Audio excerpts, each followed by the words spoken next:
Hello, everyone, and welcome to the Tarot with Titania reading of the week for June 9th to 16th, 2023. I invite you to close your eyes and take 3 nice deep breaths with me. Let's pull our energy into this present time, present moment, wherever you are across time and space. And even if you're watching this later, it's all good. You're part of this reading. So just intend to bring your energy into it so that we can pull through what you most need to receive right now. So 3 nice deep breaths. With each breath, dropping into your body a little bit more. Being grateful for that beautiful body that allows you to experience this incredible reality. And I invite you to envision a tree root coming down out of the base of your spine, going down deep into Mother Earth and grounding you here and now in this present moment. Knowing that that tree root is not only keeping you right here, right now, and in your body, but it is also grounding anything that no longer serves you, allowing it to pass down and into the ground, into the earth, and become compost for your new good growth. Creator, this is your daughter Titania, and once again we are gathered to do the reading of the week for this coming week, for our personal and collective highest and greatest good for this week of June 9th to the 16th, 2023. My intention is to be a clear channel for the information we most need to receive right now, and to provide this in a manner that we will effortlessly and easily hear, understand, and integrate for our personal and collective well-being. I call upon my higher self and the higher selves of all of those listening, as well as an overlighting angel of communication, to facilitate this exchange and ensure that it happens in the highest and best way possible, and that we cover all that is in our personal and collective heart and mind at this time for this reading for this coming week. I'd like to invite the 4 archangels to come and hold the 4 directions around us, holding space around each and every one of us. Wherever we are part of this circle of intention and light. I invite Raphael to hold the east, Michael to hold the south, Gabriel to hold the west, and Uriel to hold the north. Thank you for coming. We set the tone for ease, for clarity, for wisdom, for enlightenment, for empowerment, for transformation and healing. And anything that doesn't match these frequencies and intentions is welcome to go now. And so it is. Shall we move on?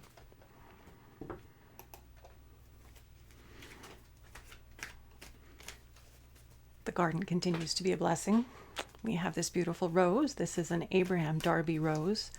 I'm very fond of the David Austin roses, and I have the good fortune of having a few of them in my garden, a couple of them, and this is one of them. So I hope you enjoyed as much as I do. I always have fragrant roses. You gotta have nice smelly things in one's life. I figure, what's the point of a rose without a fragrance? I digress. What is it that we need to know this week, Creator? What is it that would be most supportive and helpful for our personal and highest and greatest good this week of June 9th to the 16th, 2023, so that we can rise and shine and be all that we're here to be, and allow ourselves to stay centered and true and authentic and grounded and purposeful and in alignment with our yes and our highest and best? What would be most helpful for us to know this week with that as our intention? Okay.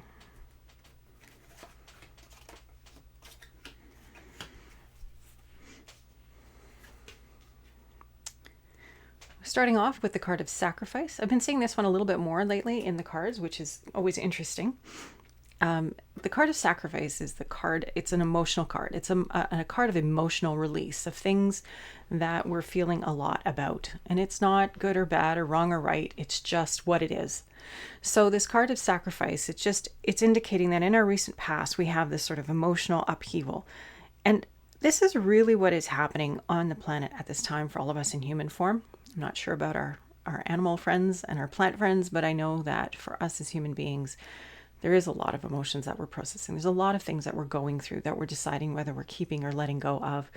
We're cleansing this aspect of ourselves. And I think we're also, what I'm observing is that we're becoming more comfortable with where we're at, what we're feeling, and not getting lost in it. This is important because we need to clear out the old to make room for the new. And being in a time of transition and change for humanity collectively, going through this house cleaning or this purging of the self, of our emotional state, clearing out all that kind of stuff that's in our closets, our skeletons, etc. Letting that go so that we're freeing up space for our best to show up in feels really important right now. So this is sitting in the recent past. It means we've been doing this work. This is ongoing, but it's very relevant to the present and the future. So let's see what we have here in the present card. We have the card of the Hermit.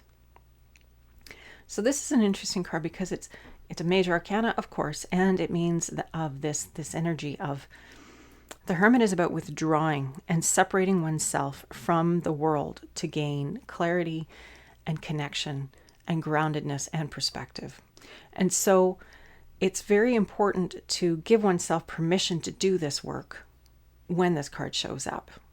So I'm not suggesting that you need to go and live on the top of a mountain, but it wouldn't hurt to give yourself some space and some time to connect with you. Who are you? What is it that you want right now?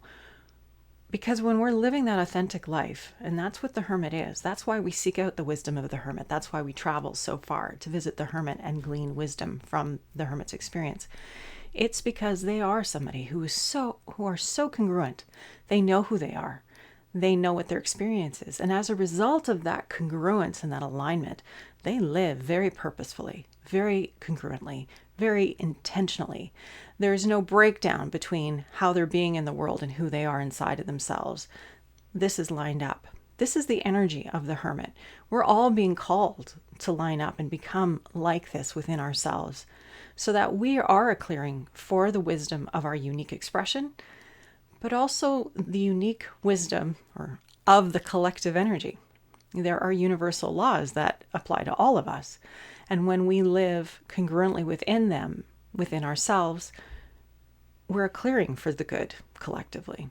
So this is the energy in our present time. It's this time of opportunity to really get authentic, really line up, really get true, really get present, and live that more intentionally every day.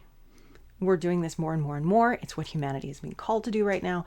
This is what the journey is. It's about getting through the stories and the beliefs and the emotional paraphernalia that we've all been carrying around, the limitations, whatever it is that's been stopping us from really being here now and congruent. And with the Hermit, it's really about being intentional and masterful and deliberate about getting congruent, living from the inside out rather than the outside in, which is where this grief can come from. Because then we're disappointing ourselves if we're living from the outside in.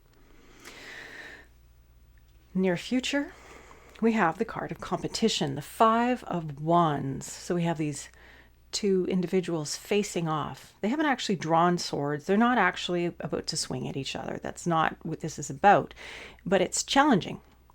They're challenging each other. They're looking each other in the eye and saying, I don't agree.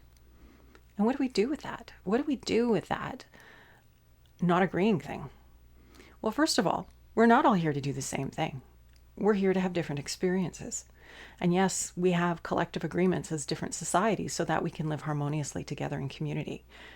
That's an important aspect of being communal creatures. But this card is about having the courage to be your authentic self and express it. And even if it creates tension with others, realizing that it's not a battle. We're not right or wrong or bad or good, which is the polarity that we tend to live in our culture. It's like it's going to be one or the other. We are. We just are. We are who we are. My beliefs are different than your beliefs. My path is different than your path. My yes is different than your yes. And there are bound to be things that we aren't going to agree on. But it doesn't diminish my experience at all for you to live into your truth. And this is the new thing that we're needing to understand. And I know it's challenging, and I have my own challenges with it at times, but it's understanding that we're each here to live our own journey. We don't have to do everything that everybody else is. And when we have a culture that's trying to impose from the outside in only one truth, that's when we're going to have a lot of problems. Because there is no such thing as one truth. And who decides that truth? Instead, what we're needing are those agreements about how do we live together, how do we move forward together, and how do we honor each other. It's a lot softer than we've been led to believe. It's a lot subtler than we've been led to believe. And these conflicts are opportunities. It's the name, competition is the name of the card, but it's sort of that confrontational kind of energy. Those are opportunities for us to clarify to ourselves what's important. So challenging not to get caught up in the middle of the emotion. But if you do, that's okay. It happens to all of us. Happened to me yesterday. I could tell you a funny story, but anyway, I won't. But all that to say, we have those moments to help us clarify. What are we valuing? What's important to us? And why are we lit up? It's just an opportunity to understand ourselves better. And so avail yourself of that opportunity when it arises to just ponder. Do the hermit thing. Pull back a little bit and go, why am I reacting? What is it about this that's got me so riled up? And it can be profoundly helpful in those moments to do that. Because then we take a step back, take a nice deep breath in, come back to the wisdom of our body, drop back into ourselves and go, right, what do I know now that I didn't know before? What is this contrast, this conflict, this competition? What has it clarified for me?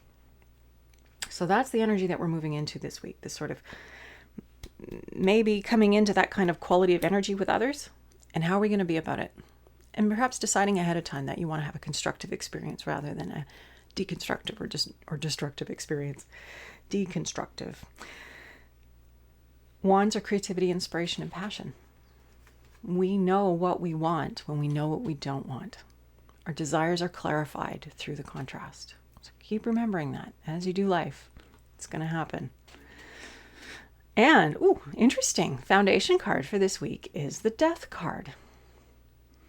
And for you, those of you who are wise in the ways of astrology, I believe it's this Sunday, Pluto is sliding back into Capricorn, which is where it was. It's been a few times now.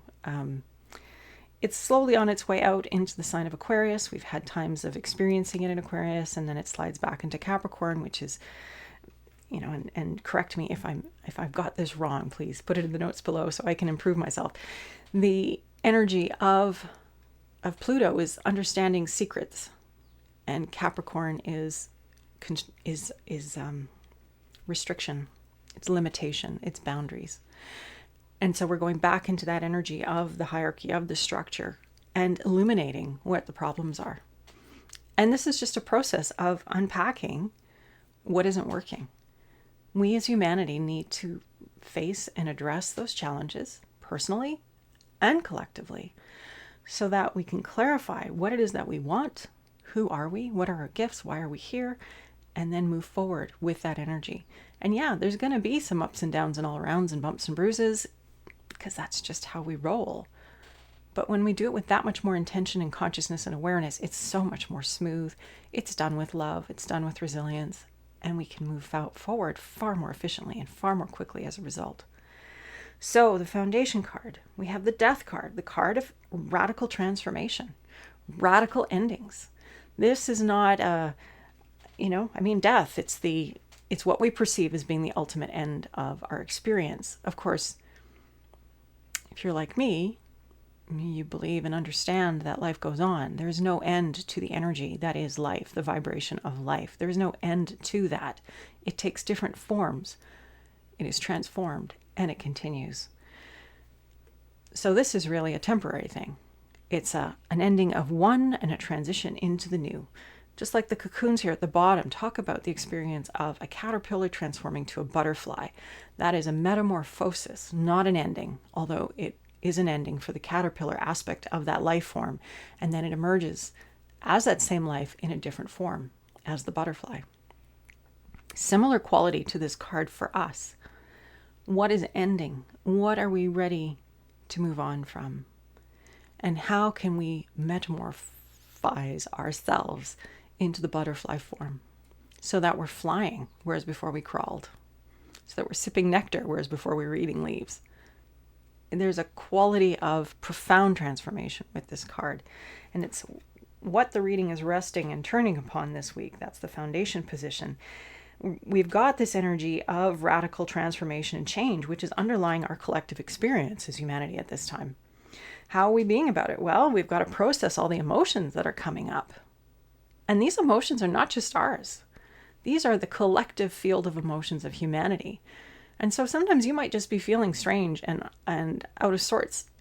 And you might be thinking, why am I feeling this way? Things are fine in my life. It may be that you're clearing a bubble of emotions for the collective of humanity. So just notice it, get neutral, get curious, notice it, love it, let it go. Let it go. It's not yours to hold on to. And even if it is yours, how does it serve you to hold on to it? Is it keeping you tied to a past that no longer serves you? And if you let it go, what room would you be making for the things that your heart desires and is calling you towards?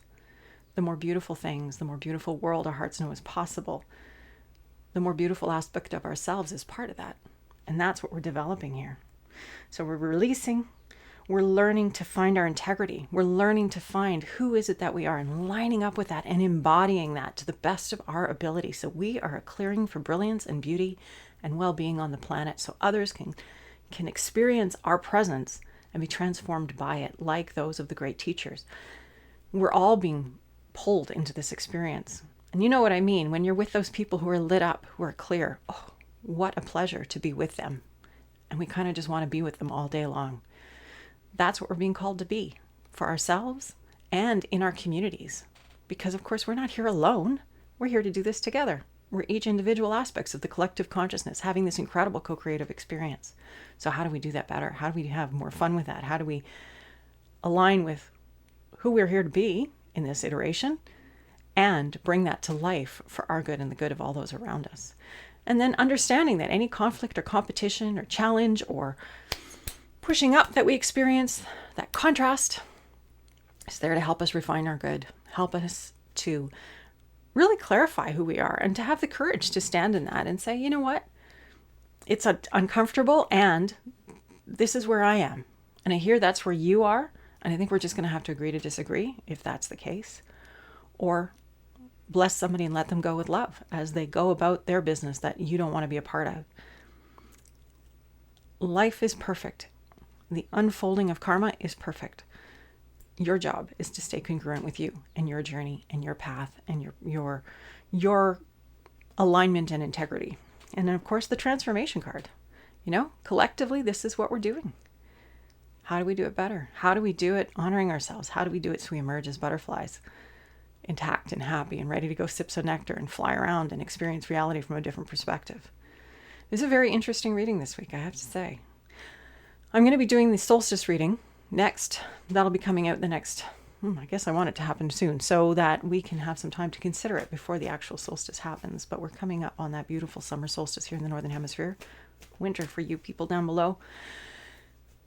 And this is interesting to me as we move into that. It's more of this collective picture that feels like it's coming through right now. Of course, it affects us personally, but it really feels like that momentum is starting to hasten for us as humanity collectively. Okay, so let's pull our card to grow on. Creator, what is it that we need to know for the coming week? What may we bear in mind and hold within us and before us so that we can stay centered and productive, happy, healthy, in integrity. Living from the inside out, knowing ourselves and standing firm in that so that we can be clearings for our truth in the world. Knowing that it's not just one truth, but that it's okay for us to have our own experience and our own truth and our own interpretation of reality. What do we need to know for our good and the good of everyone with whom we co-create with? We have our pruning card. It'd be interesting actually to just look back through all the readings, see how often this one has come up, because I suspect this is the card we have seen the most since the beginning of these readings during the pandemic. The pruning card, the card of force, the application of intention and attention and action in the execution and clarifying and purging and clearing away of that which no longer serves.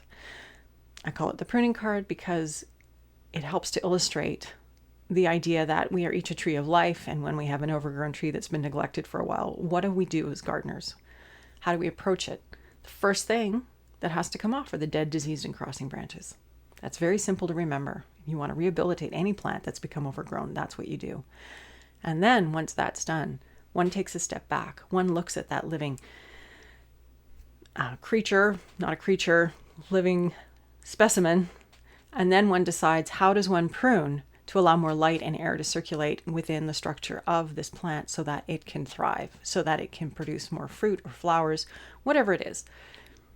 This card is our card to grow on this week. So a little bit like that energy, the present of the hermit that we just saw. What do we need to clean up? What do we need to release? What are the dead, disease, and crossing branches in our own lives? Because that's continually changing. I know a lot of us are going through quite a bit of change. Some of us not so much, but some of us are having radical transformation in our lives. And this is our opportunity to get congruent, to live from the inside out, to have a more authentic self-expression that is in alignment with the broader, wiser part of us, and having more of that here on the planet at this time. And in order to do this, we've got to get rid of the old, dead, disease, crossing branches. We have to clean up our field so that more light and air is circulating, so that we are more full of life, more full of the life force, and vigorous and growing in harmonious and congruent ways for ourselves in our communities. So this is really important. It's been important, as I said, from the start of the pandemic. It continues to be important. It's an image that keeps coming back, this idea of pruning that away what no longer serves, giving ourselves permission to free up our energy, our bandwidth, our attention, our resources, and put them towards the things that are in service to our highest and greatest good, our most authentic expression, our yes. Because that's where we need to be as human beings. That's what we're called to right now as we navigate these weird times. So with that, it'll be interesting to see what this week brings as we go back into Capricorn. Of course, I don't have the whole picture, so you'll have to go check out somebody who is, I recommend Pam Gregory. I like her stuff. She also has a great solstice reading, so you might want to go check that out right after this or some other time. And for now, we're going to wrap up this reading. So I invite you to close your eyes and to take a nice deep breath. With that breath, coming back into that beautiful body of yours. That beautiful body that is full of life and resilience. Yes, there's extra stuff there, but that's okay. We tend to collect things as we go along as humanity, and then we have a continual opportunity to decide what we're going to keep, what we're going to release, and what we're going to grow towards. Of course, my recommendation is always move towards your yes. Move towards your highest enthusiasm, because that's where everything that you want is. That's life calling you to more life. Creator, this is your daughter Titania, and I want to thank you for this opportunity once again to be of service through these readings. Thank you for each and every individual who is here and present now and in the future. I ask for blessings on all of us as we walk this time on this planet, this sacred time of awakening, this time of expansion, this time of clarity, clarification, of dropping that which no longer serves, of co-creating something beautiful, of learning to be our authentic and congruent selves and express that in productive, healthy, and respectful ways, because that is how we will create healthy societies for the future. So this is good practice, an important practice for us. I am grateful to each and every energy, form, guide, angel, all those who love us and support us in the unseen. Thank you for holding us in good ways. Thank you for supporting us into this time of awakening and facilitating it. The reading is at an end. Thank you. So thank you once again for being here. If you like this reading, please like the reading, the little button thingy. And subscribe if you haven't already, because I bring these readings to you every Friday at 11 o'clock, usually is when they get posted. And if you feel that it would be of service to someone else who might be going through the challenges of these times, please share. It's my heartfelt desire to be of service through this work for the highest and greatest good of all of us, so that we can bring through this beautiful new world that we know is possible in our hearts. I wish you a beautiful week, and I'll look forward to seeing you again next Friday. Much love. Bye for now.